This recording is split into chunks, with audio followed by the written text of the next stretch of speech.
ಪರಿಪೂರ್ಣಗುಣಾರ್ಣವಾಯ ವಿಶ್ವೋದಯಸ್ಥಿತಿರ್ಯೋನ್ನೇತಿಪ್ರದಾಯ ಜ್ಞಾನಪ್ರದಾಯ ವಿಬುಧಾಸುರಸೌಖ್ಯದುಃಖಸತ್ಕಾರಣಾಯ ವಿತತಾಯ ನಮೋ ನಮಸ್ತೆ.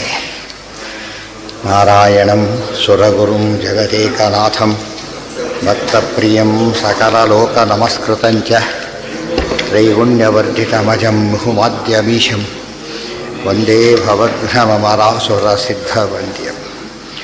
ನಾರಾಯಣಂ ನಮಸ್ಕೃತ್ಯ ನರಂ ಚೈವ ನರೋತ್ತಮಂ ದೇವೀಂ ಸರಸ್ವತೀಂ ವ್ಯಾಸಂ ತತೋ ಜಯಮುದೀರಯೇ. ನಾರಾಯಣಂ ಗುಣೈಃ ಸರ್ವೈರುದೀರ್ಣಂ ದೋಷವರ್ಜಿತಂ ಜ್ಞೇಯಂ ಗಮ್ಯಗುರುಶ್ಚಾಪಿ ತತ್ವಾ ಸೂತ್ರಾರ್ಥ ಉಚ್ಯತೆ. ಓಂ ಓಂ ಅಥಾತೋರ್ಮಜಿಜ್ಞಾಸ ಓಂ ಸದಾಗಮೈಕವಿಜ್ಞೇಯಂ ಸಮತೀತಕ್ಷರಾಕ್ಷರಂ ನಾರಾಯಣಂ ಸದಾ ವಂದೇ ನಿರ್ದೋಷಾಶೇಷಸದ್ಗುಣಂ. ವಿಶೇಷಣಾನಿ ಯಾನೀಹ ಕಥಿತಾನಿ ಸದುಕ್ತಿಭಿಃ ಸಾಧಯಿಷ್ಯಾಮಿ ತಾನ್ನೇವ ಕ್ರಮಾತ್ ಸಜ್ಜನ ಸಂವಿದೆ. ಶ್ರೀಮದಾಚಾರ್ಯರ ಮೊದಲಿಗೆ ಸದಾಗಮೈಕ ವಿಜ್ಞೇಯಂ ಸಮತೀತಕ್ಷರಾಕ್ಷರಂ ನಾರಾಯಣಂ ಸದಾ ವಂದೇ ನಿರ್ದೋಷಾಶೇಷ ಸದ್ಗುಣಂ. ಮೂರು ವಿಶೇಷಣಗಳನ್ನು ಹಾಕಿ, ಅದೇ ಯಾರು ವಿಶೇಷಣಾನಿ ಅಂತ ಆಮೇಲೆ ಹೇಳಿ, ಮೂರು ವಿಶೇಷಣ ಹಾಕಿಬಿಟ್ಟು ಅವನ್ನೇ ಕ್ರಮವಾಗಿ ಮೂರು ಪರಿಚ್ಛೇದಗಳಲ್ಲಿ ತೋರಿಸ್ತೇವೆ ಅಂತ ಹೇಳಿದ್ರು. ಅದರಲ್ಲಿ ಸದಾಗಮೇಕ ವಿಜ್ಞೇಯಂ ಅಂತ ಹೇಳಿದ ಮೇಲೆ ಮೊದಲು ಏನು ಮಾಡಬೇಕಾಯ್ತು? ಈಗ ಆಗಮಗಳ ಪ್ರಾಮಾಣ್ಯವನ್ನು ಹೇಳಬೇಕು. ಅದಕ್ಕಾಗಿ ವೇದಗಳ ಅಪೌರುಷೇಯತ್ವವನ್ನು ಹೇಳೋದಕ್ಕೆ ಹೊರಟು ಧರ್ಮಾಧರ್ಮಗಳು ಒಪ್ಪಲೇಬೇಕು, ಇದರ ಸಮಯ ಅಲ್ಲ. ಒಪ್ಪಿದರೂ ಕೂಡ ಪೌರುಷೇಯ ವಾಕ್ಯದಿಂದ ಸಿದ್ಧಿ ಮಾಡೋಕ್ಕಾಗೋದಿಲ್ಲ, ಅಪೌರುಷೇಯ ವಾಕ್ಯನೇ ಬೇಕು ಅಂತ ಹೇಳಿ, ಅಪೌರುಷೇಯ ವಾಕ್ಯ ಇರ್ಲಿಕ್ಕೆ ಹೇಗೆ ಸಾಧ್ಯ ಅಂತ ಕೇಳಿದರೆ ಅದಕ್ಕೆಲ್ಲ ಉತ್ತರವನ್ನು ಕೊಡ್ತಾ ಬಂದರು. ಅಷ್ಟು ಹೇಳಿ ಕೊನೆಗೆ ಯಾವುದೇ ಒಂದು ಆಗಮ ಪ್ರಮಾಣ ಆಗಬೇಕಾದ್ರೆ ಒಬ್ಬ ಆಪ್ತನಿಂದ ಹೇಳಲ್ಪಡಬೇಕು. ಅವನಲ್ಲಿ ಗುಣ ಇದ್ದರೆ ಪ್ರಮಾಣ, ದೋಷ ಇದ್ದರೆ ಅಪ್ರಮಾಣ ಅಂತ ಇದೆ. ಇವು ವೇದಗಳು ಯಾರೂ ಬರದೇ ಇಲ್ಲ ಅಂತ ಹೇಳಿದರೆ ಗುಣನೂ ಇಲ್ಲ ದೋಷನೂ ಇಲ್ಲ ಅಂತಾಯಿತು. ನಮಗೆ ಗುಣ ಇರಬೇಕು, ದೋಷ ಇರಬಾರ್ದು ಅಷ್ಟೇ. ಆದ್ದರಿಂದ ನಾವು ಹೇಗೆ ಒಪ್ಪೋದು ಅಂದರೆ ಹೇಳ್ತಾರೆ, ಹಾಗಲ್ಲ. ಪ್ರಾಮಾಣ್ಯಂ ಸ್ವತಃ. ಪ್ರಾಮಾಣ್ಯಕ್ಕೆ ಏನು ಬೇಕಿಲ್ಲ? ವಕ್ತೃರೂಪ ಬೇಕಿಲ್ಲ, ಅದು ಗುಣ ಇರೋದು ಬೇಕಿಲ್ಲ. ಎಲ್ಲ ಪ್ರಮಾಣಗಳಿಗೂ ಪ್ರಾಮಾಣ್ಯ, ಬರೀ ಆಗಮಕ್ಕಲ್ಲ. ಪ್ರತ್ಯಕ್ಷ, ಅನುಮಾನ, ಆಗಮ ಮೂರಕ್ಕೂ ಕೂಡ ಪ್ರಾಮಾಣ್ಯ ಎಂಬುದೇನದು? ಸ್ವತಃ. ಇದು ಬಹಳ ಮುಖ್ಯವಾದ ಅಂಶ. ಸ್ವತಃ ಪ್ರಾಮಾಣ್ಯವಾದ ಬಹಳ ಮುಖ್ಯವಾದದ್ದು. ಆ ಸ್ವತಃ ಪ್ರಾಮಾಣ್ಯವಾದ ಬೇರೆಯವರು ಸ್ವಲ್ಪ ಹೇಳ್ತಾರೆ, ಆದರೆ ಅದಕ್ಕೆ ಸಾಕ್ಷಿ ಕಾನ್ಸೆಪ್ಟ್ ಇಲ್ಲ ಅವರಿಗೆ. ಸಾಕ್ಷಿನೂ ಒಪ್ಪದೆ ಸ್ವತಃ ಪ್ರಾಮಾಣ್ಯ ಹೇಳಿದರೆ ಅದಕ್ಕೆ ಅರ್ಥ ಇಲ್ಲ. ಸಾಕ್ಷಿನೂ ಒಪ್ಪಬೇಕು, ಸ್ವತಃ ಪ್ರಾಮಾಣ್ಯನೂ ಒಪ್ಪಬೇಕು. ಅಷ್ಟೆಲ್ಲ ಹೇಳಿ ಯಾವುದನ್ನು ಅದೇ ಹೇಳಿದ್ರಲ್ಲ, ಅನ್ಯಥಾ ಅನವಸ್ಥಾನ. ಪ್ರಾಮಾಣ್ಯಂ ಸ್ವತಃ, ಅನ್ಯಥಾ ಅನವಸ್ಥಾನ. ಅನವಸ್ಥಾನ ಬರೋದರಿಂದ ಸಾಧ್ಯ ಇಲ್ಲ ಅಂತ ಹೇಳಿದರು. ಆಮೇಲೆ ಅನುಮಾನಕ್ಕೆ ಸ್ವತಃ ಅಂದರೆ ಸ್ವತಃ ಪ್ರಮಾಣ ಅಂದರೆ ಬೇರೊಂದು ಪ್ರಮಾಣದ ಅಗತ್ಯ ಇಲ್ಲ ಅಂತ ಅರ್ಥ. ಅನುಮಾನಕ್ಕೇನು ಪ್ರತ್ಯಕ್ಷ ಬೇಕು, ಆಗಮ ಬೇಕು, ಅಷ್ಟಾಯ್ತು ಮುಗೀತು, ಮತ್ತೇನು ಬೇಕಿಲ್ಲ. ಪ್ರತ್ಯಕ್ಷಕ್ಕೆ ಅದು ಬೇಕಿಲ್ಲ, ಬರೀ ಸೆಲ್ಫ್ ವ್ಯಾಲಿಡ್. ಇದು ಸೆಲ್ಫ್ ವ್ಯಾಲಿಡ್. ಅನುಮಾನ ಇವಾಗ ಡಿಪೆಂಡಾಗಿ ಸೆಲ್ಫ್ ವ್ಯಾಲಿಡ್. ಮತ್ತೆ ಗೊತ್ತಾಯ್ತಾ? ಸಾಕ್ಷಿ ಇನ್ಯಾರ ಸಹಾಯನೂ ಬೇಕಿಲ್ಲ. ಸರಿಯಾಗಿದ್ದರೆ ಗ್ರಹಣ ಮಾಡುತ್ತೆ, ತಪ್ಪಾಗಿದ್ದರೆ ಗ್ರಹಣ ಮಾಡೋದಿಲ್ಲ. ಗೊತ್ತಾಯ್ತಾ? ಎಲ್ಲಿ ಸಾಕ್ಷಿ ಗ್ರಹಣ ಮಾಡೋದಿಲ್ಲ ಅಲ್ಲೇನಿರುತ್ತೆ? ಅಲ್ಲಿ ದೋಷ ಇರುತ್ತೆ. ದೋಷ ಇದ್ದು ಏನು ದೋಷ ಗೊತ್ತಾಗಲ್ಲ ಅದಕ್ಕೆ, ಬಟ್ ಏನೋ ಸರಿ ಇಲ್ಲ ಆ ಥರ. ಏನು ಯಾವುದೋ ರುಚಿ ಇಲ್ಲದೆ ಹೋದರೆ ಯಾಕೋ ರುಚಿ ಇಲ್ಲ ಅಂತಾರೆ, ಯಾಕೆ ಅಂತ ಗೊತ್ತಿರೋದಿಲ್ಲ. ಆ ಟೈಪ್ ಅದು. ಅಷ್ಟರ ಮಟ್ಟಿಗೆ ಸಾಕ್ಷಿ ಸಾಮರ್ಥ್ಯ ಇದೆ. ಪ್ರಾಮಾಣ್ಯ ಗ್ರಹಿಸಲಿಕ್ಕೆ ಶೂರು, ಅಪ್ರಾಮಾಣ್ಯ ಹೋದಾಗ ಅಕ್ಸೆಪ್ಟ್ ಮಾಡೋದಿಲ್ಲ ಅಷ್ಟೇ, ಬಟ್ ಯಾಕೆಂದ ಗೊತ್ತಾಗಲ್ಲ ಅದಕ್ಕೆ. ಆಮೇಲೆ ಅದಕ್ಕೆ ನಂಗೆ ಅನಿಸ್ತು, ಇದು ಈಗ ಗೊತ್ತಾಯ್ತು, ತಪ್ಪದು ಈ ರೀತಿ ಹೇಳೋದು.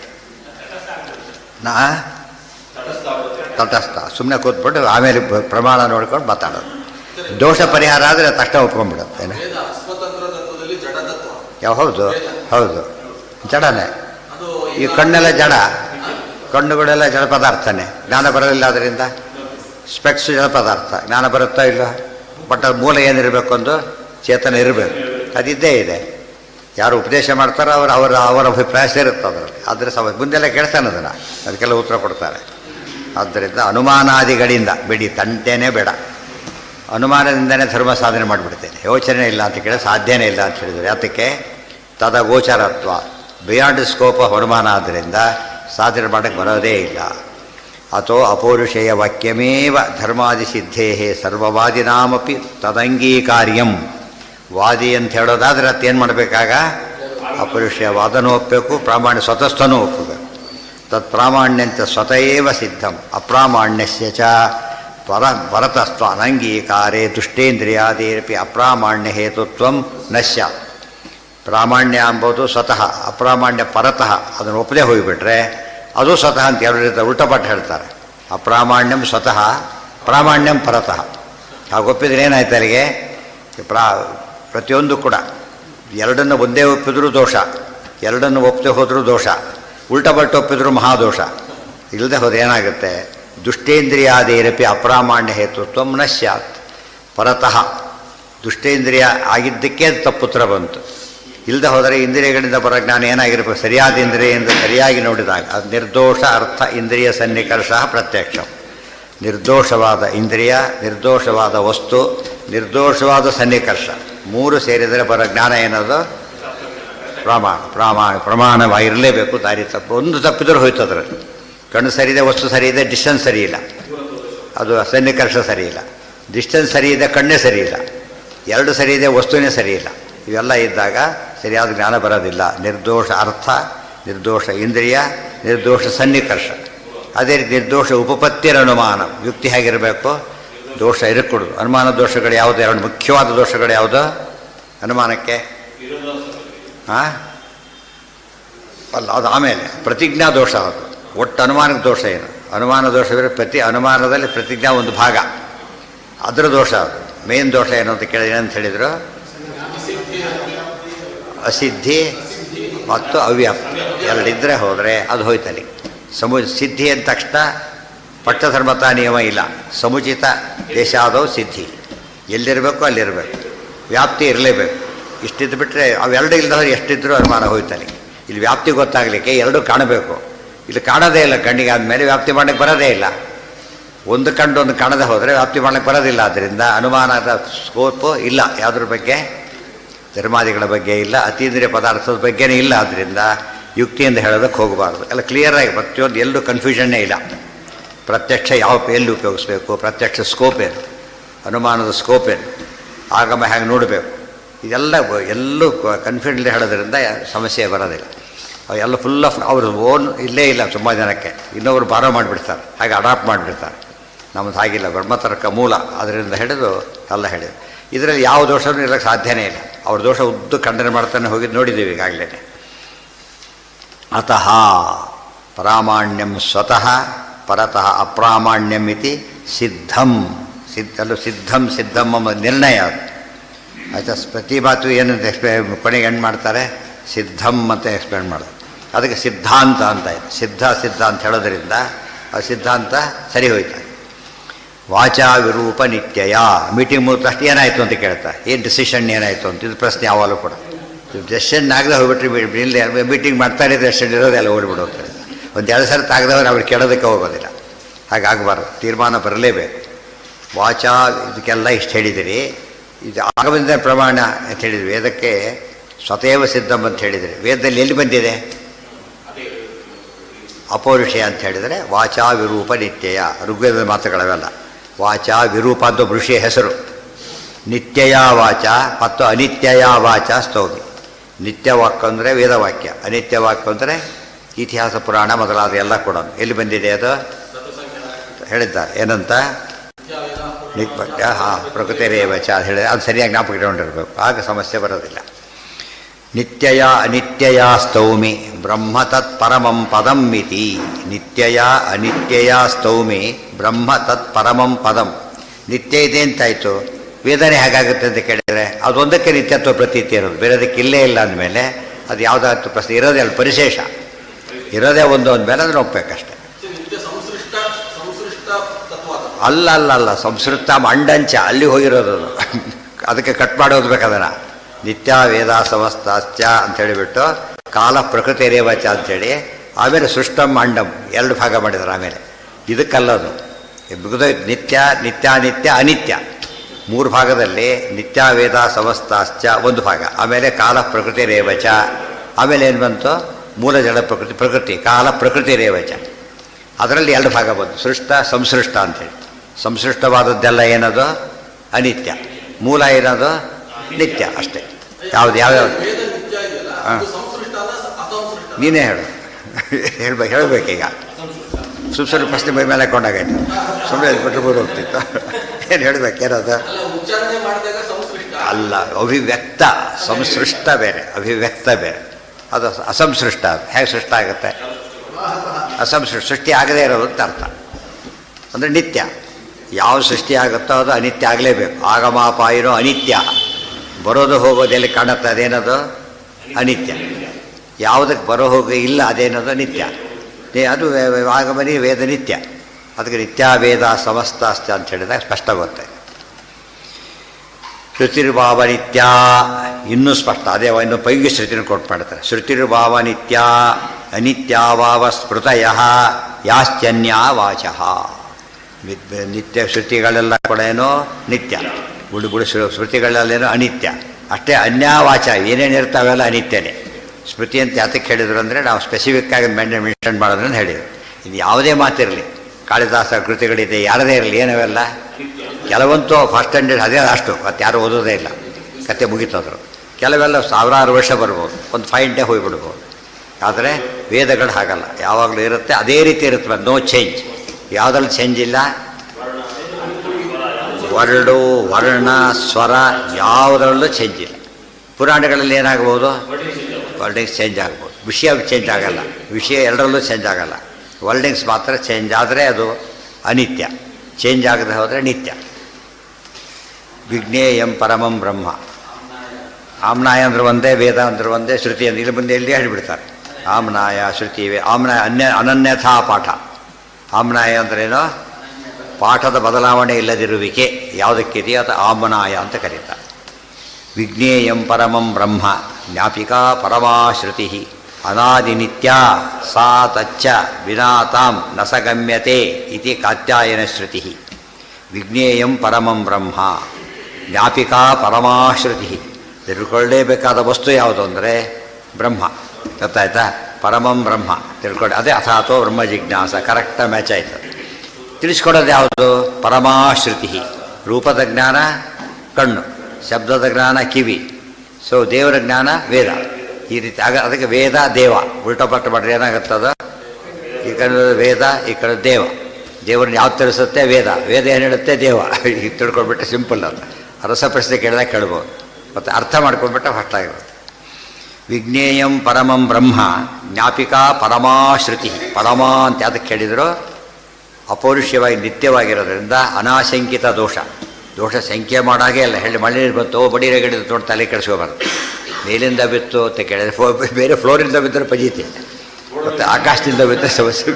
ಮೇಲಿ ಫ್ಲೋರ್ ಕೆಳಗೆ ದೊಡ್ಡ ಗೋಳದು ಹಾಕಿ ಬೇರೆ ದಬ ಬಿಡ್ತಾ ಇರ್ತಾರೆ, ಹೋಗ್ತಾ ಇರ್ತಾರೆ. ಹಾಗಲ್ಲ, ಆಕಾಶದಿಂದ ಬಿದ್ದರೆ ಅದೇನು ವಿಷ್ಣು ಪದ, ಗಂಗಾ ಇದ್ದಾಗ ಲೆಕ್ಕ. ವಿಷ್ಣು ಪದ ಗಂಗಾ.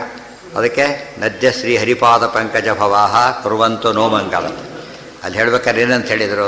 ಹರಿಪಾದದಿಂದ ಹುಟ್ಟಿದ ಎಲ್ಲ ನದಿಗಳು ನಮ್ಮನ್ನು ಉದ್ಧಾರ ಮಾಡಲಿ ಅಂತೇಳಿ. ಹರಿಪಾದದಿಂದ ಹುಟ್ಟಿರೋದು ಒಂದೇ ಗಂಗಾ. ಇದ್ಯಾಕೆ ಹೇಳಿದಿರೋದು? ಇದೆಲ್ಲ ಹರಿಪಾದ, ವಿಷ್ಣುಪಾದ, ಎಲ್ಲ ವಿಷ್ಣುಪಾದ. ಆದ್ದರಿಂದ ಬೇಲಿಂದ ಬಿದ್ದಿದೆ ಬಡೆ ನೀರು ಹರಿಪಾದೋದಕ. ಅಂದ್ಮಿಂದೆ ಅದೇ ತಾನೇ ನದಿ ಸೇರ್ಕೊಂಡು ಹರಿದು ಬರೋದು. ವಿಜ್ಞೇಯಂ ಪರಮಂ ಬ್ರಹ್ಮ ಜ್ಞಾಪಿಕಾ ಪರಮಾಶ್ರುತಿ. ಅದಕ್ಕೆ ಶ್ರುತಿ ಯಾಕೆ ಓದಬೇಕೀಗ? ದೇವ್ರನ್ನ ತಿಳ್ಕೊಳ್ಳೋದಕ್ಕೋಸ್ಕರ. ನೀವು ದೇವ್ರನ್ನ ತಿಳ್ಕೊಂಡಿಲ್ಲ, ಶ್ರುತಿ ಓದಿಲ್ಲ, ತಿಳ್ಕೊಂಡಿಲ್ಲ, ಸಿಂಪಲ್ ಅದು. ಈಗ ಕಣ್ಣಿಲ್ಲ, ರೂಪಜ್ಞಾನ ಇಲ್ಲ, ಅಷ್ಟೇ. ನಾವು ತಲೆಗೆಡಿಸೋಡಿ ಬೈದ್ರಿಗೆ ಉಪಯೋಗ ಇಲ್ಲ, ಕಣ್ಣೇ ಇಲ್ಲ ಅವನಿಗೆ. ಶಾಸ್ತ್ರ ದೇವರಿದ್ದಾನೆ ಅಂತ ಹೇಗೆ ಗೊತ್ತಾಗಬೇಕು? ಶಾಸ್ತ್ರ ಓದು ಅಷ್ಟೇ. ಓದಿಲ್ಲ, ಇಲ್ಲ. ಏನೋ ಕೇಳಿದ್ದು ದೇವರಲ್ಲ, ಏನೇನೋ ಕೇಳಿದ್ದಲ್ಲ ದೇವರಲ್ಲ. ವೇದದಿಂದ ತಿಳ್ಕೊಂಡ್ರೆ ಮಾತ್ರ, ಶಾಸ್ತ್ರಗಳನ್ನ ತಿಳ್ಕೊಂಡ್ರೆ ಮಾತ್ರ ಅದು. ಅದಕ್ಕೆ ಅಲ್ಲಿ ಹೇಳ್ಬೇಕಾದ್ರೆ ಅಲ್ಲೇನು ಹೇಳಿದರು? ಬ್ರಹ್ಮಸೂತ್ರಗಳಲ್ಲಿ ಓಂ ಶಾಸ್ತ್ರ ಯೋನಿತ್ವ ಅಂತ ಹೇಳಿದರು. ಏನು ಹೇಳಬೇಕಾಗಿತ್ತು ಬೇಕಾದ್ರೆ? ಈ ಪ್ರಕಾರ ವೇದ ಯೋನಿತ್ವ ಅಂತ ಹೇಳಿಲ್ಲ, ಶಾಸ್ತ್ರ ಯೋನಿತ್ವ ಅಂತ ಹೇಳಿದ್ರು. ಯಾಕೆ?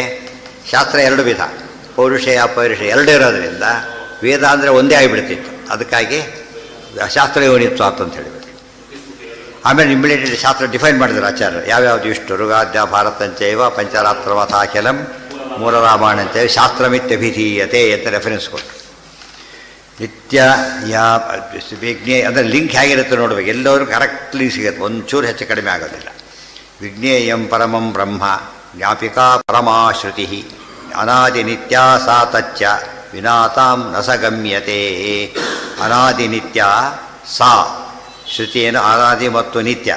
ತಚ್ಚ ವಿನಾತಾಂ ನ ಸ ಗಮ್ಯತೆ. ಆ ಬ್ರಹ್ಮ ಇದ್ದಾನಲ್ಲ ತಾಮ್, ಇದು ಸ್ತ್ರೀಲಿಂಗ, ಅದು ನಪುಂಸಕಲಿಂಗ. ಬ್ರಹ್ಮ ನಪುಂಸಕಲಿಂಗ, ಇದು ಸ್ತ್ರೀಲಿಂಗ. ಅದಕ್ಕೆ ತಾಮ್ ಅಂತ ಹೇಳಿದಾಗ ಏನಂತ ಅರ್ಥ ಮಾಡಬೇಕು? ಶ್ರುತಿ ಅಂತ ಅರ್ಥ ಮಾಡಬೇಕು.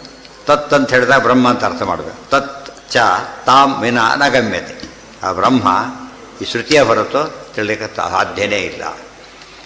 ಇದು ಕಾತ್ಯಾಯನೇ ಶ್ರುತಿ. ಅವನು ಹೇಳ್ತಾನೆ, ನಾನು ಡಾಕ್ಟರ್ ಆಗಬೇಕು ಅಂತಿದ್ದೀನಿ, ಇಂಜಿನಿಯರಿಂಗ್ ಓದ್ಬಿಟ್ರೆ ಆಗುತ್ತಾ ಅಂತ ಕೇಳಿದ. ಏನು ಹೇಳಬೇಕು? ಓಕೆ ಆಗುತ್ತೆ ಅಂತ ಕೇಳಿದ್ರೆ ಇವನಿಗೆ ಓದ್ತಿಲ್ಲ, ಅವನಿಗೆ ಓದ್ತಿಲ್ಲ. ಅದು ಹೇಗಾಗುತ್ತೆ? ಆಗೋದಿಲ್ಲ. ಏನು ಓದ್ತಿ ಅದು ಹೇಗಾಗುತ್ತೆ? ನೀನೀಗ ದೇವ್ರನ್ನ ತಿಳ್ಕೊಬೇಕಾದ್ರೆ ಏನು ಬೇಕೀಗ? ಲೌಕಿಕ ವಿದ್ಯೆಯೋ ದೇವ್ರು ಸಿಗೋದಿಲ್ಲ ಅಂದರೆ ಲೌಕಿಕ ದೇವ್ರು ಸಿಗೋದೇ ಇಲ್ಲ. ಅಲ್ಲಿ ಹುಡುಗಿರು ಹೇಗೆ ಸಿಗ್ತದದು? ಸಾಧ್ಯನೇ ಇಲ್ಲ.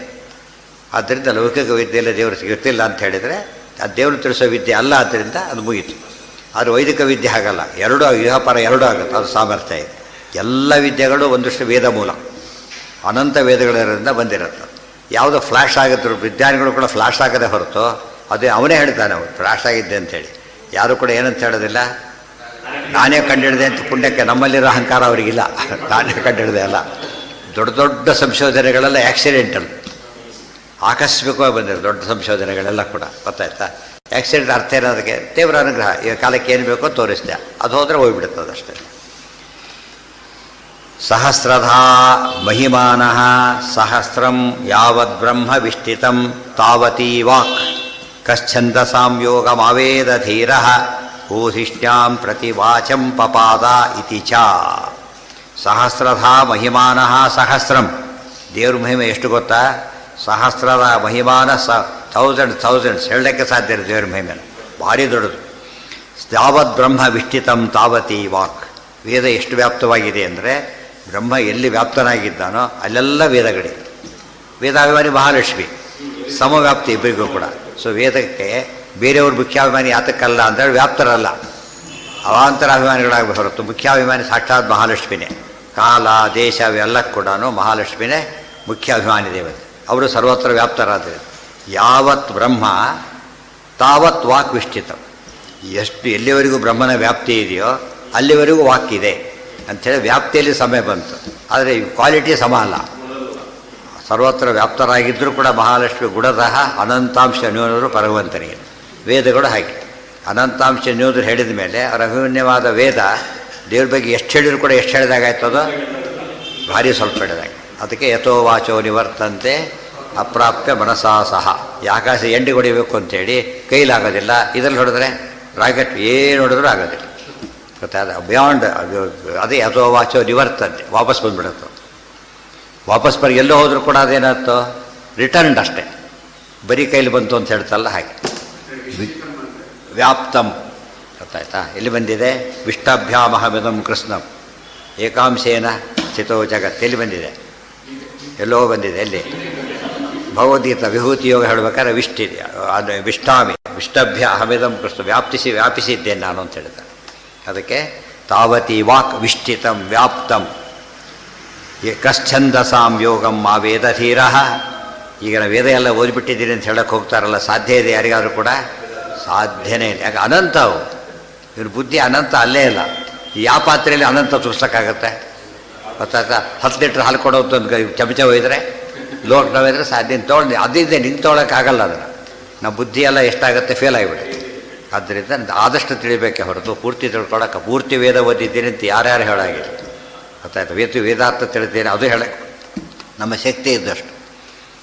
ವಿಷ್ಟಿತಂ ತಾವತಿ ವಾಕ್ ಕಶ್ಚಂದಸಾಂ ಯೋಗಂ ಆವೇದ ಧೀರ. ಅದು ಪ್ರಶ್ನೆ. ಯಾರು ತಾನೇ ವೇದಗಳ ಛಂದಸಾಂ ಯೋಗಂ, ಯೋಗ ಶಬ್ದಕ್ಕೆ ಯೋಗ ವೃತ್ತಿ ಅಂತ ಒಂದು ಅರ್ಥ. ಯೋಗ ವೃತ್ತಿ ನಿರುಕ್ತಿಯಿಂದ ತಿಳ್ಕೊತೀವಲ್ಲ, ಯೋಗ ವೃತ್ತಿ. ಅಗ್ನೇ ಶಬ್ದ ಬಂತು, ನೋಡೋದಕ್ಕೆ ಅಗ್ನಿ ಅಷ್ಟೇ.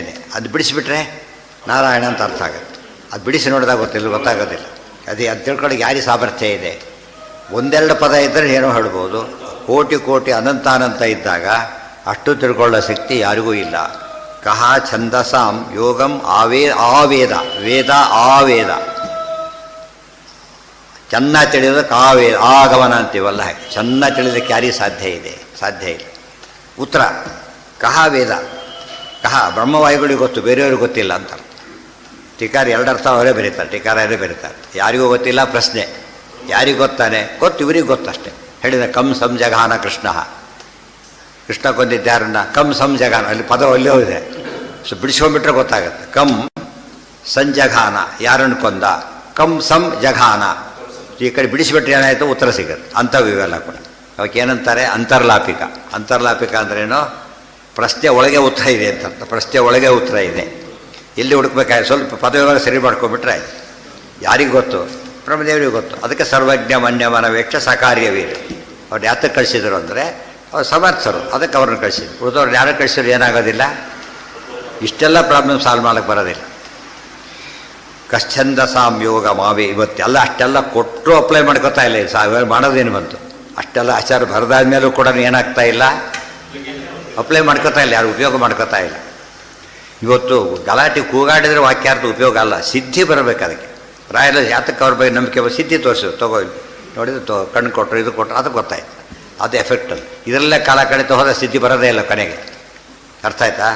ಸಿದ್ಧಿ ಬರಬೇಕಾದ್ರೆ ಜ್ಞಾನ ನಿಶ್ಚಯ ಮಾಡ್ಕೊಂಡು ಉಪಾಸನೆ ಮಾಡಬೇಕು, ಆಗ ಸಿದ್ಧಿ ಬರ. ಆ ಕಡೆ ನಮ್ಮ ಆ್ಯಂಗಲ್ ಇಲ್ಲೇ ಇಲ್ಲ ಇವತ್ತು ನಮ್ಮಲ್ಲಿ. ಭಾರಿ ಕಡೆ ಧ್ಯಾನ ಎಂಬ ಕಾನ್ಸೆಪ್ಟ್ ನಮ್ಮಲ್ಲಿ ಬಂದೇ ಇಲ್ಲ. ಬೇರೆಯವ್ರು ಏನೆಲ್ಲ ಧ್ಯಾನ ಕುಡಿಸ್ಬಿಡ್ತಾರೆ, ಹೋಗ್ಬಿಟ್ಟು ಡೋರು ಗಂಟೆ ಕಣ್ಣು ಮುಚ್ಚಿ ಕುಡಿಸೋದು. ಅದು ಧ್ಯಾನ ಕೇಂದ್ರ ಬೇರೆ, ಜೊತೆಗೆ ಧ್ಯಾನ ಕೇಂದ್ರ ಅಂತ ಮಾಡಿರ್ತಾರೆ. ವಿಷಯನೇ ಇಲ್ಲ ಧ್ಯಾನಕ್ಕೆ, ಕೇಂದ್ರ ಏನಾಗಬೇಕದೀಗ? ಒಂದು ಪ್ರೈಮರಿ ಸ್ಕೂಲ್ ಟೆಕ್ನಾಲಜಿಕಲ್ ಇನ್ಸ್ಟಿಟ್ಯೂಟ್ ಅಂತ ಬೋರ್ಡ್ ಹಾಕಿದಾಗ ಆಗುತ್ತೆ. ಪ್ರೈಮರಿ ಸ್ಕೂಲಿಗೆ ಟೆಕ್ನಾಲಜಿಕಲ್ ಇನ್ಸ್ಟಿಟ್ಯೂಷನ್, ನ್ಯಾಷನಲ್ ಇನ್ಸ್ಟಿಟ್ಯೂಷನ್, ಅದು ಕೂಡ ಅದಕ್ಕೆ ಬೇಕೊಡೋದು ಅಷ್ಟೇ. ಅವರ ಧ್ಯಾನ ಮಾಡ್ಕೊಳ್ಳಿ. ಈ ಧ್ಯಾನ ಅಲ್ಲ, ವಿಷಯ ಧ್ಯಾನ ಆಗುತ್ತೆ ಹೊರತು ವಿಷ್ಣು ಧ್ಯಾನ ಆಗೋದಿಲ್ಲ. ಅದಕ್ಕಾಗಿ ಇದನ್ನೆಲ್ಲ ನಮ್ಮಲ್ಲಿ ಆಶ್ಚರ್ಯ ಭಾರಿ ಅವರೆಲ್ಲ ಮಾಡ್ತಾ ಬಂದರು. ರಾಯರಂಥವರೆಲ್ಲ ಮಾಡ್ತಾ ಬಂದಿದ್ದಕ್ಕೆ ಆ ಸಿದ್ಧಿ ಆ ಥರ ಬಂತು. ಇಲ್ಲಿ ಆ ಥರ ಕಾನ್ಸೆಪ್ಟ್ ಹೋಗಿಬಿಡುತ್ತೆ. ಸಿದ್ಧಿ ಧ್ಯಾನದ ಹೆಸರೇ ಇಲ್ಲ. ಫುಲ್ ಧ್ಯಾನ ಮಾಡೋಕ್ಕಾಗೋದಿಲ್ಲ, ವಿಚಾರ ಬೇರೆ. ನಿರ್ಣೀತ ಜ್ಞಾನ ಬರೋವರೆಗೂ ಕೂಡ ಏನು ಸಾಧ್ಯ ಇಲ್ಲ. ಆದರೆ ಪಾತಲ್ಲಿರಬೇಕು.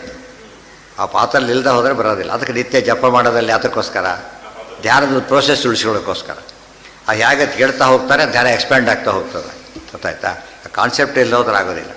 ಇವ್ರು ಹೆಚ್ಚು ಟೈಮು ಇದರಲ್ಲಿ ಹೋಗ್ಬಿಡ್ತದೆ, ವ್ಯರ್ಥ ವಿಚಾರದಲ್ಲಿ ಹೋಗ್ತದೆ. ವಿಚಾರ ತಪ್ಪಲ್ಲ, ವ್ಯರ್ಥ ವಿಚಾರ ಆಗಬಾರ್ದು. ವಿಜ್ಞೇಯಂ ಪರಮಂ ಬ್ರಹ್ಮ ಜ್ಞಾಪಿಕಾ ಪರಮಾಶ್ರುತಿ ಅನಾದಿನಿತ್ಯ ಸಾತಚ್ಚ ವಿನಾತಾಂ ನ ಸ ಗಮ್ಯತೆ ಇತಿ ಕಾತ್ಯಾಯನ ಶ್ರುತಿ. ಸಹಸ್ರದ ಮಹಿಮಾನ ಸಹಸ್ರಂ ಯಾವತ್ ಬ್ರಹ್ಮ ವಿಷ್ಠಿತಂ ತಾವತ್ ವಾಕ್ ವಾಕ್.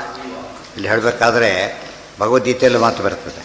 ಯಾವುದೋ ಅವಿನಾಶಿತು ತದ್ವಿಧಿ ಏನ ಸರ್ವಮಿದಂ ತತಂ. ಅವಿನಾಶಿತು ತದ್ವಿಧಿ ಏನ ಸರ್ವಮಿದಂ ತತಂ. ಏನ ಇದಂ ಸರ್ವಂ ತತಂ ತತ್ ಅವಿನಾಶಿ ವಿಧಿ. ಎಲ್ಲ ಕಡೆಯೂ ಇದೆಲ್ಲ ಯಾವುದು ವ್ಯಾಪಿಸಿಬಿಟ್ಟಿದೆ, ಅದೆಂದು ನಾಶ ಇಲ್ಲಿದ್ದು ಅಂತ ತಿಳಿ ಅಂತ ಹೇಳ್ತಾರೆ ವೇದಗಳು. ಅಲ್ಲಿ ಆಚಾರ್ಯ ಮತ್ತೆ ಬರೀತಾರೆ, ವೇದ ಅಂತ ಮತ್ತೆ ಹೇಳ್ತಾರೆ. ದೇವರು ಮತ್ತು ವೇದ ಎರಡೂ ವ್ಯಾಪ್ತ. ಕಶ್ಚಂದಸಾಂ ಯೋಗ ಮಾವೇದ ಧೀರ ಖೋಧಿಷ್ಣ್ಯಾಂ ಪ್ರತಿ ವಾಚಂ ಪಪಾದ. ತನ್ನ ಬುದ್ಧಿಯೊಳಗೆ ಪ್ರತಿ ಮಾತನ್ನು ತಿಳಿಯೋ ಶಕ್ತಿ ಯಾರಿಗಿದೆ? ಇಲ್ಲ, ಇವರಿಗಿದೆ, ಬ್ರಹ್ಮವಾಯುಗಳಿಗಿದೆ. ಜೀವ ಕೊಟ್ಟಿಲ್ಲ, ಅವರೇ ಇನ್ಯಾರಿಗೂ ಇಲ್ಲ. ದೇವರದ್ದು ಸರಿಯೇ ಸರಿ. ಇದಿಷ್ಟು ಕೂಡ ಶ್ರುತಿವಾಕ್ಯ. ವಿಷ್ಣು ನಿತ್ಯ ಮುಕ್ತಳು ಶ್ರೀರಾಮ, ಮಹಾಲಕ್ಷ್ಮಿ ನಿತ್ಯ, ಅದಕ್ಕೆ ನಿತ್ಯ ಮುಕ್ತ ಸೇರಿಸಿದರು. ನಾರಾಯಣ ನಿತ್ಯ ಮುಕ್ತ, ಸ್ವತಂತ್ರ ನಿತ್ಯ ಮುಕ್ತ ನಾರಾಯಣ ಒಬ್ಬರೇ, ಅಸ್ವತಂತ್ರ ನಿತ್ಯ ಮುಕ್ತರು ಮಹಾಲಕ್ಷ್ಮಿ ಒಬ್ಬರೇ. ಉಳಿದವರೆಲ್ಲ ಮುಕ್ತರಾದರೂ ಕೂಡ ನಿತ್ಯ ಮುಕ್ತರಲ್ಲ. ಅರ್ಥ ಆಯ್ತಾ? ಇದಿಷ್ಟು ಕ್ಲಾರಿಟಿ ಇದ್ದಷ್ಟು ಕೂಡ ನಮ್ಗೆ ಅನುಕೂಲ ಆಗುತ್ತೆ, ಏನು ಸಮಸ್ಯೆ ಇಲ್ಲ. ಬರೀ ನಿತ್ಯ ಅಂತ ಎಲ್ಲಿ ಹೇಳ್ತಾರೋ ಏನರ್ಥ ಅದಕ್ಕೆ? ಅನಾದಿ ನಿತ್ಯ ಅಂತಲೇ. ಬರೀ ನಿತ್ಯ ಅಂತ ಹೇಳಿದಾಗ ಅನಾದಿ ನಿತ್ಯ ಅಂತಲೇ ತಗೊಳ್ಳೋದು. ಕಶ್ಚಂದಸಾಂ ಯೋಗ ಪರ್ಮನೆಂಟ್ ಜಾಬ್ ಅಂತ. ಜಾಬ್ ಸಿಕ್ಕಮೇಲೆ ಪರ್ಮನೆಂಟ್. ಅದು ಮೊದಲು ಜಾಬೇ ಸಿಕ್ಕಿಲ್ಲ ಅವನಿಗೆ, ಸಾಧ್ಯ ಇಲ್ಲ. ನಿತ್ಯ ವೇದಾಹ ಸಮಸ್ತಾಶ್ಚ. ಇದು ವೇದಗಳ ಬಗ್ಗೆ ಎಷ್ಟು ವಿಷಯ ಹೇಳ್ತಾರೆ ನೋಡಿ. ಈ ಕೊಟೇಶನ್ನೊಳಗೆ ಎಷ್ಟು ಪ್ರಶ್ನೆಗೆ ಉತ್ತರ ಸಿಗುತ್ತೆ ಅಷ್ಟು ಹೇಳ್ತಾರೆ. ನಿತ್ಯ ವೇದಾಹ ಸಮಸ್ತಾಶ್ಚ ಶಾಶ್ವತಾಃ ವಿಷ್ಣುಬುದ್ಧಿಗಾಃ ಸರ್ಗೆ ಸರ್ಗೆ ಅಮುನೈವೇತೆ ಉದ್ಗೀರ್ಯಂತೆ ತಥೈವ ಚ ತತ್ಕ್ರಮೇಣೈವ ತೈರ್ವರ್ಣೈಃ ತೈಃ ಸ್ವರೈರೇವ ನಾನ್ಯಥಾ. ಅತಃ ಶ್ರುತಿತ್ವಮೇತಾಸಾಂ ಶ್ರುತಾ ಏವ ಯತೋ ಅಖಿಲೈಃ ಜನ್ಮಾಂತರೇ ಶ್ರುತಾಸ್ತಾಸ್ತು ವಾಸುದೇವ ಪ್ರಸಾದತಃ ಮುನೀನಾಂ ಪ್ರತಿಭಾಷ್ಯಂತಿ ಭಾಗೇನೈವ ನ ಸರ್ವಶಃ ಯತಸ್ತಾ ಹರಿಣಾ ದೃಷ್ಟಾಃ ಶ್ರುತಾ ಏವ ಅಪರೈರ್ಜನೈಃ ಶ್ರುತಯಃ ದೃಷ್ಟಯಶ್ಚೇತಿ ತೇನೋಚ್ಯಂತೆ ಪುರಾತನೈಃ ತದುತ್ಪತ್ತಿವಚಶ್ಚೈವ ಭವೇದ್ ವ್ಯಕ್ತಿಮಪೇಕ್ಷತು ಚೇತನಸ್ಯ ಜನಿರ್ಯದ್ವತ್ ಉಚ್ಯತೆ ಸರ್ವಲೌಕಿಕೈ ಪುರಾಣಾನಿ ತದರ್ಥಾನಿ ಸರ್ಗೇ ಸರ್ಗೇ ಅನ್ಯಥೈವತು ಕ್ರಿಯಂತೆ ಅತಸ್ತ್ವನಿತ್ಯಾನಿ ತದರ್ಥಾಃ ಪೂರ್ವಸರ್ಗವತ್ ವೇದಾನಾಂ ಸೃಷ್ಟಿವಾಕ್ಯಾನಿ ಭವೇಯುಃ ವ್ಯಕ್ತ್ಯಪೇಕ್ಷಯ ಅವಾಂತರಾಭಿಮಾನಾನಾಂ ದೇವಾನಾಂ ವಾ ವ್ಯಪೇಕ್ಷಯ ತಾನಿ ನಾನಿತ್ಯತ್ವಾತ್ ಕುತಸ್ತೇಷಾಂ ಅನಿತ್ಯತ್ವಂ ಸ್ಥಿರಾತ್ಮನಾಮಿತಿ ಬ್ರಹ್ಮಾಂಡೇ. ಬ್ರಹ್ಮಾಂಡದಷ್ಟು ವಿಷಯ ಆದರೆ ಹೇಳ್ತಾರೆ. ಹೆಸರು ಮಾಡ ಪುರಾಣ ವೇದಗಳ ಬಗ್ಗೆ ಇಷ್ಟು ಹೇಳಿದ್ರೆಲ್ಲ ಸಬ್ಬರಿ ಇದ್ದಾಗಿದೆ. ನಿತ್ಯ ವೇದಾ ಸಮಸ್ತಾಶ್ಚ. ವೇದಗಳು ಸಮಸ್ತ ಅಂದ್ರೇನು? ಎಲ್ಲ ವೇದಗಳು ಅಂದ್ರೇನು? ವೇದಗಳಲ್ಲಿ ಅದು ಇನ್ನೂ ಕೂಡ ವೇದಗಳಲ್ಲಿ ಬ್ರಾಹ್ಮಣ, ಆರಣ್ಯಕ, ಉಪನಿಷತ್, ಮಂತ್ರ 4 ಭಾಗ ಇದೆ. ಮಂತ್ರ, ಬ್ರಾಹ್ಮಣ, ಆರಣ್ಯಕ, ಉಪನಿಷತ್ತು ಅಂತ 4 ಭಾಗ. ಅದಿಷ್ಟು ನಿತ್ಯ ಅಂತಾರೆ. ಸರ್ವವೇದ ಅಂತ ಹೇಳಿದರೆ ಅನಂತ ವೇದ ಅಂಬೋದು ಎಷ್ಟು ಅನಂತ ವೇದ ಇಷ್ಟು ಸೇರಿಕೊಂಡಿದೆ. ಕೆಲವರು ಏನು ಮಾಡ್ತಾರೆ, ವೇದ ಮಂತ್ರ ಭಾಗ ಮಾತ್ರ ನಿತ್ಯ ಅನ್ನೋದು, ಈ ಭಾಗ ಮಾತ್ರ ನಿತ್ಯ ಅಲ್ಲ. ಎಂಟೈರ್ ವೇದಿಕ್ ಲಿಟ್ರೇಚರ್ ಏನದು ನಿತ್ಯ. ಅದು ಸಮಸ್ತಾಶ್ಚ ಪದ ಉಪಯೋಗಿಸಿದೆ. ಶಾಶ್ವತಾಃ ವಿಷ್ಣು ಬುದ್ಧಿಗಾಹ. ಶಾಶ್ವತ ಮತ್ತು ಇನ್ನೂ ಕ್ಲಾರಿಟಿ ಅದು. ಶಾಶ್ವತ ನಿತ್ಯ, ಅಬ್ಸಲ್ಯೂಟ್ ನಿತ್ಯ ಅಂದರೆ ಎಲ್ಲ ಸೇರ್ಕೊಂಡ್ಬಿಡೋದು. ಸ್ವತಂತ್ರ ಅಂದರೆ ಎಲ್ಲ ಗುಣ ಬರುತ್ತಲ್ಲ ಹಾಗೆ. ಶಾಶ್ವತಾಃ ವಿಷ್ಣು ಬುದ್ಧಿಗಾಹ. ಅಲ್ಲ, ನಾವು ಬಿಡಿದವ್ರು ವೇದ ಓದ್ದವರಲ್ಲಿ ಶಾಶ್ವತ ಅಲ್ಲ. ವೇದ ಹೇಗೆ ಶಾಶ್ವತವಾಗುತ್ತೆ ಅಂದರೆ ವಿಷ್ಣು ಬುದ್ಧಿಗಾಹ. ವಿಷ್ಣು ಬುದ್ಧಿ ಯಾವಾಗಲಿರುತ್ತಾದ್ದರಿಂದಾಗಿಯೇ ಅದಕ್ಕೆ ಎಂದೂ ಕೂಡ ನಾಶ ಇಲ್ಲೇ ಇಲ್ಲ. ವಿಷ್ಣುವಿಗೆ ಯಾವಾಗಲೂ ಹುಟ್ಟಿಲ್ಲ, ನಾಶ ಇಲ್ಲ. ವೇದಗಳಿಗೆ ಹುಟ್ಟಿಲ್ಲ, ನಾಶ ಇಲ್ಲ. ಎಲ್ಲಿವೆ ಸೇಫಾಗಿ ಎಲ್ಲಿವೆವೋ? ಒಂದು ಒರಿಜಿನಲ್ ಕಾಪಿ ಇದೆ ಅಂತ ಹೇಳ್ತಾರಲ್ಲ ಹಾಗೆ. ಒರಿಜಿನಲ್ ಕಾಪಿ ಪ್ರಿಸರ್ವ್ ಆಗಿಬಿಟ್ಟಿದೆ, ಆ ಥರ ಇದೆ. ನೀವು ಸೇಲ್ಡಿ ಎಲ್ಲ ಕಳ್ಕೊಂಡ್ಬಿಟ್ರೆ ಹೋಗ್ಬಿಡುತ್ತೆ ಅಲ್ಲಿಗೆ. ಒರಿಜಿನಲ್ ಪ್ರಿಸರ್ವ್ ಮಾಡಲೇಬೇಕು, ಇದರ ದೊಡ್ಡ ಅಫೆನ್ಸ್ ಅವ್ರದ್ದು, ಸಾಧ್ಯನೇ ಇಲ್ಲ. ನಿತ್ಯ ವೇದಾ ಸಮಸ್ತಾಶ್ಚ ಶಾಶ್ವತಾ ವಿಷ್ಣು ಬುದ್ಧಿಗಾಹ. ಸರ್ಗೆ ಸರ್ಗೆ ಅಮುನೈವೈತೆ ಉದ್ಗೀರ್ಯಂತೆ ತಥೈವ ಚ. ಸರ್ಗೆ ಪ್ರತಿ ಸೃಷ್ಟಿಯ ಪ್ರಾರಂಭದಲ್ಲಿ ವೇದಗಳನ್ನೇನು ಮಾಡ್ತಾನೆ ಪರಮಾತ್ಮ? ಉಪದೇಶ ಮಾಡ್ತಾ ಅವರು. ಸರ್ಗೆ ದಿನೇ ಅಂದ್ರೇನು? ಸರ್ಗೆ ಅಂದ್ರೇನು? ಪ್ರತಿ ಸೃಷ್ಟಿಯಲ್ಲೂ ಕೂಡ ಪ್ರಾರಂಭದಲ್ಲಿ ತೇನೇ ಬ್ರಹ್ಮ ಹೃದಯ ಆದಿಕವಯೇ ಮುಹ್ಯಂತಿ ಎಂ ಸೂರಯ ಉಪದೇಶವನ್ನು ಮಾಡ್ತಾನೆ. ಇಲ್ಲಿ ಸೃಷ್ಟಿ ಹೌದು ಸರ್ಗ ಅಂದರೆ ಒಟ್ಟು ಸರ್ಗಕ್ಕೆ ಅದೇ ಬ್ರಹ್ಮಕಲ್ಪಕ್ಕೆ ಕರೆಯೋದು. ಸಣ್ಣ ಪುಟ್ಟದ ಲೆಕ್ಕ ಇಲ್ಲ. ಪ್ರಳಯ ಮತ್ತೆ ಸೃಷ್ಟಿ ಆಗುತ್ತಲ್ಲ ಆಗ, ಯಾಕೆ ಮಧ್ಯೆ ಇರುತ್ತಲ್ಲ ಇದೆಲ್ಲ, ಅದರ ಸಮಸ್ಯೆ ಇಲ್ಲ. ಸರ್ಗೆ ಅಮುನೈವೈತೆ ಬುದ್ಗೀರ್ಯಂತೆ ತಥೈವ. ವಿಷ್ಣುವಿನಿಂದಲೇ ಉಪದೇಶಲ್ಪಡ್ತಾ ಇವೆ. ತತ್ಕ್ರಮೇಣೈವ ತೈರ್ವರ್ಣೈ ತೈಸ್ವರೈರೇವ ನಾನ್ಯಥ. ಏನು ವರ್ಣ ವ್ಯತ್ಯಾಸ ಆಗೋದಿಲ್ಲ, ಆಮೇಲೆ ಕ್ರಮ ವ್ಯತ್ಯಾಸ ಆಗೋದಿಲ್ಲ, ಸ್ವರ ವ್ಯತ್ಯಾಸನೂ ಆಗೋದಿಲ್ಲ. ಆ ರೀತಿ ಹೇಳ್ಕೊಡ್ತಾರೆ. ಇದು ವಿಶೇಷ. ಇವತ್ತು ಏನು ಸ್ವರ ಸಮೇತ ವೇದ ಹೇಳ್ತಾರೆ, ಆ ಸ್ವರಗಳೆಲ್ಲ ಅನಾದಿ ಮತ್ತು ನಿತ್ಯ. ಬೇರೆದಕ್ಕಾಗಿಲ್ಲ. ಕ್ಲಾಸಿಕಲ್ಲಿಗೆ ಏನಿಲ್ಲ, ಸ್ವರ ಅಂತ ಕಾನ್ಸೆಪ್ಟ್ ಇಲ್ಲ, ಸ್ವರಗಳಿಲ್ಲ. ಸಂಗೀತದ ಸ್ವರ ಬೇರೆ, ಈ ಸ್ವರ ಬೇರೆ. ಈ ಸ್ವರ ವೇದಗಳಿಗೆ ಮಾತ್ರ ಮತ್ತು ಇರಲೇಬೇಕು, ಹೋಗೋದಿಲ್ಲ. ವೇದೋಚ್ಚಾರಣೆ ಹಾಗೆ ಮಾಡ್ಬೋದು, ತಪ್ಪಲ್ಲ. ಆದರೆ ಪೂರ್ತಿ ಫಲ ಬರಬೇಕಾದ್ರೆ ಸ್ವರ ಸಮೇತನೇ ಮಾಡಬೇಕು. ಗೊತ್ತಾಯ್ತಾ? ಕಾವ್ಯ ಓದ್ಬೋದು, ಆದರೆ ಅದಕ್ಕೆ ಪೂರ್ಣ 100% ಆಗಲಿಲ್ಲ. ಸಂಗೀತನ ಬರೀ ಓದಿದ್ರೆ ರಾಗವಾಗಿ ಓದಿದ್ರೆ ಹೇಗೋ ಹಾಗೆ. ಸಂಗೀತ ಪದ್ಯ ಹೇಳ್ಬೋದ, ಹರಿಕರಾಮದ ಸಾರ ಪೇಳುವೆನು ಈ ರೀತಿ ಹೇಳಿದಾಗ ಗದ್ಯದಲ್ಲೇ ಓದಿದಾಗ ಅದಾಗಲಿಲ್ಲ. ಆದರೆ ಅರ್ಥ ಆಗುತ್ತೆ, ತಪ್ಪೇನಿಲ್ಲ. ಆದರೆ ಅದು ಸರಿಯಾಗಿ ಓದಬೇಕು. ಅದೇ ರೀತಿ ಓದಿದಾಗ ಏನಾಗುತ್ತೆ, ರಾಗ ಇನ್ನೂ ಒಂದಾಗ ರಾಗ ತಾಳ ಆಗಬೇಕಾದ್ರೆ, ಇನ್ನೂ ಸಂಗೀತಬದ್ಧವಾದಾಗ ಆ ಕ್ರಮದಲ್ಲೇ ಓದಬೇಕು. ಸುಮ್ಮನೆ ಫ್ರೀ ಸ್ಟೈಲ್ ಹಾಡೋದು ಬೇರೆ. ಅದು ಚೆನ್ನಾಗೂ ಕೇಳಿಸುತ್ತೆ ಎಷ್ಟೋ ಸಲ. ಆದರೆ ಸಿಸ್ಟಮೆಟಿಕ್ ಆಗ್ಬೇಕಾದ್ರೆ ಏನಾಗಬೇಕದು, ಟೆಕ್ನಿಕಲಿ ಕರೆಕ್ಟ್ ಆಗ್ಬೇಕಾದ್ರೆ ಅದರಿಂದ ಬರಬೇಕು. ಹೌದು ಬಂತು ಅಂತ ಹೇಳಿದ್ರಲ್ಲ, ದೇವ್ರು ಹೇಳಿಸಿದ್ದದು. ಹೌದು, ಆಮೇಲೆ ದೇವರು ಕಾಣ್ತಾರೆ, ಉಪದೇಶ ಮಾಡ್ತಾರೆ, ಎಲ್ಲ ನೋಡಿ. ನಿತ್ಯ ವೇದಾ ಸಮಸ್ತಾಶ್ಚ ತತ್ಕ್ರಮೇಣೈವ ತೈರ್ವರ್ಣೈ ತೈಸ್ವರೈರೇವ ನಾಣ್ಯತ. ಇದು ಯಾಕೆ ಕೇಳಿದ್ರೆ, ಇವತ್ತು ವೇದ ಓದಿದ ತಿಳ್ಕೊ. ಎಲ್ಲೋ ಬೆಂಗಳೂರಲ್ಲಿ ವೇದ ಓದ್ದ, ಕುಂಭಕೋಣದಲ್ಲಿ ವೇದ ಓದ್ದ, ಎಲ್ಲೋ ಹರಿದ್ವಾರದಲ್ಲಿ ವೇದ ಓದ್ದ. ಇದರಲ್ಲೇ ಹೇಳಬೇಕು, ಅವ್ರು ಬೇರೆ ಹೇಳಾಗಿಲ್ಲ. ಅವರು ಅಂಥ ಪರ್ಫೆಕ್ಷನ್ ಅವರು ಇಲ್ಲವರು ಅವ್ರು ವೇದ ಓದಿಲ್ಲ ಅಂತಲೇ ಅರ್ಥ. ಸ್ವರ ವ್ಯತ್ಯಾಸ ಆಗಬಾರ್ದು. ಸ್ವರ ವ್ಯತ್ಯಾಸ ಅರ್ಥ ವ್ಯತ್ಯಾಸ ಆಗುತ್ತೆ. ಸ್ವರ ವ್ಯತ್ಯಾಸ ಅರ್ಥ ವ್ಯತ್ಯಾಸ ಆಗುತ್ತೆ. ಅದಕ್ಕೆ ಏನಾಯಿತು, ವೃತ್ತಾಸುರ ಹುಟ್ಟಿದ್ನಲ್ಲ, ಅವ್ರ ಉದ್ದೇಶ ಇದ್ದಿದ್ದು ಇಂದ್ರದೇವನ ಕೊಲ್ಲೋವಾಗಬೇಕು ಅಂತೇಳಿ. ಹುಟ್ಟಿದ್ದು ಇಂದ್ರದೇವರಿಂದಲೇ ಕೊಲ್ಲಲ್ಪಡಾಗ ಹುಟ್ಟುಬಿಟ್ಟ. ಆಪೋಸಿಟ್ ಮೀನಿಂಗ್ ಬಂತು. ನಮ್ಮಲ್ಲೂ ಇದೆ. ಅವನು ಮಹಾಬೃಹಸ್ಪತಿ ಅಂದರೆ ಏನಾಗುತ್ತೆ ಅಲ್ಲಿಗೆ, ಭಾರಿ ದಾಟ ಅಂತ. ಸ್ವಲ್ಪ ಟೋನ್ ಚೇಂಜ್ ಮಾಡಿದರೆ ಸಾಕು. ಎಷ್ಟು ಸ್ವಲ್ಪ ಟೋನಲ್ಲಿ ಸ್ವರ ಅವರು ಕರೆಯೋದು, ಬನ್ನಿ ನೀವು ಬನ್ನಿ. ಅವ್ರ ಸ್ವರ ಟೋನ್ ಹೇಗಿತ್ತು ಅಂತ ನಾನು ಬರೋದಿಲ್ಲ, ಅದು ಟೋನ್ ಸರಿ ಇದ್ದಿಲ್ಲ, ನಾನು ಬರೋದಿಲ್ಲ ಅಂತ ಹೇಳ್ತಾ. ಅಂದರೆ ಮಾತು ಕರೆದು ಬನ್ನಿ ಅಂತ ಕರೆದ್ರೂ ಕೂಡ ಏನರ್ಥ, ಅದಕ್ಕೆ ಬರಬೇಡಿ ಅಂತಲೇ ಅರ್ಥ ಆಗ್ತಿರೋದು. ತತ್ಕ್ರಮೇಣೈವ ತೈರ್ವರ್ಣೈ ತೈಹಿ ಸ್ವರೈರೇವ ನಾನ್ಯಥಾ ಅತಃ ಶ್ರುತಿತ್ವಮೇತಾಸಾಂ. ಅದಕ್ಕೆ ಶ್ರುತಿ ಅಂತ ಕರೀತಾರೆ. ಶ್ರುತಿ ಅಂತ ಹೆಸರು ಯಾತಕ್ಕೆ ಬಂತದಕ್ಕೀಗ? ಶ್ರುತಾ ಏವ ಯಥೋ ಅಖಿಲೈ. ಕೇಳಿ ಕೇಳಿ ಬರಬೇಕೆ ಹೊರತು ಪುಸ್ತಕ ಓದಿ ವೇದ ಕಲ್ತ್ರೆ ವೇದ ಅಲ್ಲ. ಕೇಳಿ ಕೇಳಿ ಕೇಳಿ ಬರಬೇಕೆ ಹೊರತು ಏನು ಸ್ವರನ ನೀವು ಹೇಗೆ ಪುಸ್ತಕದಲ್ಲಿ ಬರೀಲಿಕ್ಕಾಗತ್ತೆ? ಸಾಧ್ಯನೇ ಇಲ್ಲ. ಹೇಗೆ ಬರಬೇಕದು? ಅದಕ್ಕೆ ಇಷ್ಟೆಲ್ಲ ಎಷ್ಟು ಅಡ್ವಾನ್ಸ್ಮೆಂಟ್ ಇಷ್ಟಾದರೂ ಕೂಡ ಸ್ಕೂಲು ಕಾಲೇಜ್ ಯಾವುದೂ ಸ್ಟಾಪ್ ಆಗಿಲ್ಲ. ಇನ್ನು ಜಾಸ್ತಿ ಆಗ್ತದೆ. ಪ್ರೈಮರಿ ಸ್ಕೂಲಂತೂ ಕಾಸ್ಟ್ಲಿಯೆಸ್ಟ್ ಎಜುಕೇಷನ್ ಪ್ರೈಮರಿ ಸ್ಕೂಲ್ ಇವತ್ತು. ಯಾವ ಮೆಡಿಕಲ್ಗೆ ಅದು ಏನು ಗೊತ್ತು ಫಿಕ್ಸ್ ಅವ್ರು ಹೇಳಿದ್ದೇ ಬೇಜು. ಫಿಕ್ಸ್ ಅಂತ ಇಲ್ಲೇ ಇಲ್ಲ. ಎಷ್ಟು ತಿಂಗಳಲ್ಲಿ ಎಷ್ಟು ರೂಪಾಯಿ ಇದು ಗೊತ್ತಾರೆ? ತಿಂಗಳಲ್ಲಿ ಎಷ್ಟು ರೂಪಾಯಿ ಅದಿದ್ದಾಗ ಬಿಗ್ ಕ್ಲಾಸಲ್ಲಿ ಲೋಯೆಸ್ಟ್ ಇದ್ದಾಗ ಮತ್ತೆ ಫಸ್ಟ್ ಕ್ಲಾಸಲ್ಲಿ ಲೋಯೆಸ್ಟ್ ಇದ್ದಾಗ ಎಷ್ಟು ಪರಮಾಶ್ಚರ್ಯ. ಅದರ ಅರ್ಥ ಏನಂದರೆ ಒಬ್ರಿಗೆ ಹೇಳದೆ ಹೋದರೆ ಗೊತ್ತಾಗೋದಿಲ್ಲ. ಎಷ್ಟೇ ನೀವು ಅನುಕೂಲ ಮಾಡಿಕೊಟ್ರು ಹೈಯರ್ ಸ್ಟೇಜಲ್ಲಿ ಪರವಾಗಿಲ್ಲ. ಈ ಪ್ರೈಮರಿ ಎಜುಕೇಷನ್ ಯಾವಾಗಲೇನು ಪ್ರೈಮರಿ ಅಂತ ಅದಕ್ಕೆ ಹೆಸರು. ಅದು ಬೇಸಿಕ್ಸ್ ಎಲ್ಲ ತಿಳಿಬೇಕಾದ್ರೆ ಸುಮ್ಮನೆ ಓದ್ಕೊಂಡ್ರೆ ಏನು ಮಾಡಿದ್ರೆ ಗೊತ್ತಾಗಲ್ಲ. ಒಬ್ರು ಎಷ್ಟೇ ಬರೆದಿದ್ರು ಕೂಡ ಎಕ್ಸ್ಪ್ಲೇನ್ ಮಾಡಿ ಹೇಳಲೇಬೇಕು. ಅದಕ್ಕಾಗಿಯೇ ಪ್ರತಿ ಕಲ್ಪದಲ್ಲೂ ಪರಮಾತ್ಮ ಹಾಗೆ ಮಾಡ್ತಾನೆ. ಇದು ಕೇಳಿ ಕೇಳಿ ಬರಬೇಕಾದ್ರಿಂದಾನೇ ಅದೇನಂತ ಕರೀತಾರೆ? ಚಿಕ್ಕ ಮಕ್ಕಳು ಕೇಳಿ ಕೇಳಿ ಬರುತ್ತಾ ಅಂತ ಕೇಳಿದರೆ ಸ್ಕೂಲ್ಗೆ ಸೇರಿಸೋರು ಚಿಕ್ಕ ಮಕ್ಕಳನ್ನ ಎಷ್ಟು ಹೇಳ್ತಾರೆ ಗೊತ್ತ ಹೇಳಿ? ಹರಿಕಥಾವಸಾರ ಪೂರ್ತಿ ಒಪ್ಪಿಸ್ತಾ ಇರ್ತಾರೆ ಅಂತ ಹೇಳಲಿಲ್ಲ? ಪೂರ್ತಿ ಯೋಚನೆ ಮಾಡೋಕ್ಕೆ ಸ್ವಲ್ಪ ಏನೋ ಸಿನಿಮಾ ಇದ್ದಾಗಲ್ಲ. ಎಷ್ಟೋ ಸರ್ತಿ ಮಕ್ಕಳು ಸುಮ್ಮನೆ ಮಲ್ಕೊಂಡು ಕೇಳ್ತಿರ್ತಾರೆ. ಇವ್ರು ತಾಯಿ ಬರ್ತಿರ್ತಾರೆ, ತಪ್ಪಿಟ್ಬಿಟ್ರೆ ಅವರೇ ಹೇಳ್ತಾರೆ ಆಮೇಲೆ ತಪ್ಪಿದೆ ಅಂತ ಹೇಳ್ತಾರೆ. ಆಮೇಲೆ ಓದು ಬರ ಬಂದಿಲ್ಲ. ಶ್ರುತಿ ಅಷ್ಟು ಪವರ್ಫುಲ್ಲು. ಜನ್ಮಾಂತರೇ ಶ್ರುತಾಸ್ತಾಸ್ತು ವಾಸುದೇವ. ಎಲ್ಲ ವೇದಗಳನ್ನು ಕೂಡ ಉಳಿದವರು ಕೇಳೇ ಕಲಿಬೇಕಾದ್ರಿಂದ ಏನಂತ ಹೆಸರು ಬಂತು? ಅದಕ್ಕೆ ಶ್ರುತಿ ಅಂತ ಹೆಸರು ಬಂತು. ಕೇಳೇ ಕಲಿಬೇಕು ಅಂತ ಅರ್ಥ. ಆ ರೀತಿ ಅದು ಎಕ್ಸೆಪ್ಷನ್ ಯಾರಿಗೆ? ಶ್ರುತಿ ಆಗದೇ ಇರೋದು ಯಾರಿಗೆ? ದೇವರಿಗೆ ಒಂದೇ. ಯಾಕಂದ್ರೆ ದೃಷ್ಟ, ಅದು ದೃಷ್ಟ. ಉಳಿದವರಿಗೆಲ್ಲ ಶ್ರುತ. ಅದು ಮುಂದೆ ಹೇಳ್ತಾರೆ ಅದನ್ನು. ಜನ್ಮಾಂತರೇ ಶ್ರುತಾಸ್ತಾಸ್ತು ವಾಸುದೇವ ಪ್ರಸಾದತಃ. ಹಾಗಿದ್ರೆ ಋಷಿ ಅಂತ ಹೇಳ್ತಿರಲ್ಲ, ವಿಶ್ವಾಮಿತ್ರ ಗಾಯತ್ರಿ ಕಾಣ್ತು ಅಂತ ಹೇಳಿದ್ರೆ ಹೇಳ್ತಿರಲ್ಲ. ಅದೇನಂತ ಕೇಳಿದರೆ ಫಸ್ಟ್ ಕೇಳಿದ್ದಲ್ಲ, ಅದು ಜನ್ಮಾಂತರದಲ್ಲಿ ಕೇಳಿದ್ದನ್ನು ಈಗ ಫ್ಲ್ಯಾಶ್ ಆಗುತ್ತೆ. ಎಂದೋ ಹೋಗಿದ್ದು ಮರ್ತು ಬಿಡ್ತೀವಿ, ಜ್ಞಾಪಕ ಮಾಡ್ಕೊತೀವಲ್ಲ, ಹಾಗೆ ಈಗ ಫ್ಲ್ಯಾಶ್ ಆಯಿತು ಅಂತೇಳಿ.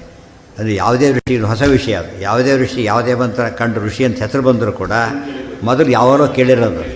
ಜನ್ಮಾಂತರ ಈ ಜನ್ಮದಲ್ಲೇ ಕೇಳಿ ಮರ್ತಿರ್ಬೋದು, ಮತ್ತೆ ಬರ್ಬೋದು, ಆ ವಿಚಾರ ಬೇರೆ. ನಾರಾಯಣ ಅಂತ ನೆನಪಿ ಬಂತ ರಜಾಮಣಿ, ಹಾಗೆ ಅದು ಜನ್ಮಾಂತರದಲ್ಲಂತೂ ಗ್ಯಾರಂಟಿ. ಅದು ಕೇಳದಿರೋದು ಎಂದೂ ಬರಲಿಕ್ಕೆ ಸಾಧ್ಯ ಇಲ್ಲ. ಟೀಕಾರ ಒಟ್ಟಿಗೆ ಬಂದುಬಿಡ್ತಾರೆ, ಹೇಳಿದ್ದೆಲ್ಲ ತಕ್ಷಣ ಬಂದು ಜನ್ಮಾಂತರದ್ದು. ಅದು ಎಲ್ಲ ಪೂರ್ತಿ 5 ವರ್ಷದ ಶಾಸ್ತ್ರ ಓದಕ್ಕೆ ಯಾರಿಗೂ ಸಾಧ್ಯ ಇತ್ತಾ?